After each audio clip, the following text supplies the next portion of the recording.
conservative boyfriend.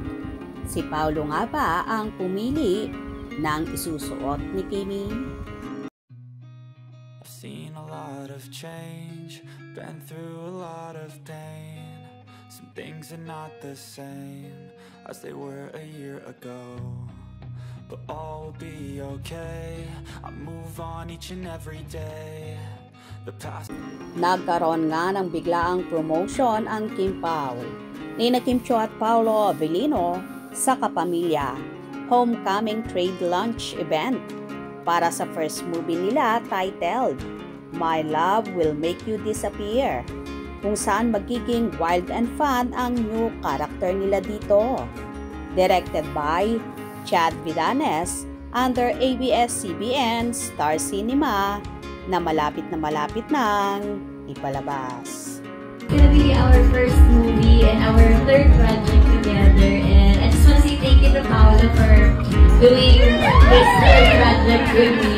So, yun, we're very happy and excited dahil malapit na po ito. It's under Star Cinema and directed by Direct Chad Vidanes. Umaasa naman sina Kim at Paolo na susuportahan ng kanilang tagahanga ang kauna-unahan nilang pelikula. Anyway, palagi namang trending ang Kim Pao dahil malimit silang namamataan na magkasama at hinala nga ng marami ay may something special nang namamagitan sa dalawa, nakita naman sa mga galawan nila. May lumabas ding chika na tila nagpaalam na ang aktor sa pamilya ni Kim kung saan dumalaw nga ito sa bahay ng actress at willing na raw mag-propose sa dalaga. Marami naman ang Kim Pao followers na natutuwa sa mga kumakalat na balitang ito kung totoo man.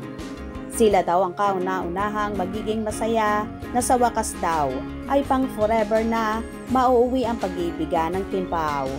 Bukod pa rito ay pinakilala na rin daw si Chinita Princess ni Paolo sa anak nitong si Aki, kung saan approved daw sa ina ni Aki na si LJ Reyes na maging stepmom ni Aki si Kim, kung saan nag-followhan na sila sa isa't isa.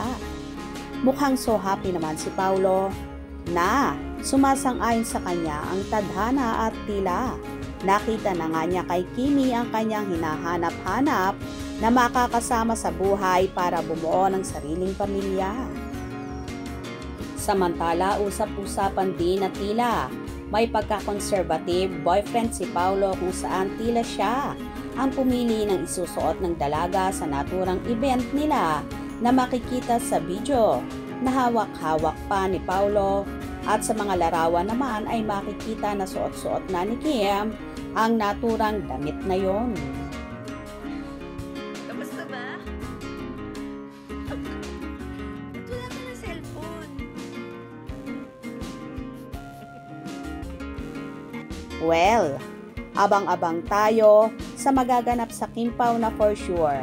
Pag nangyari ang lahat ng ito, ay mayayanig ang buong Kim Pao fandom. Hope you enjoyed.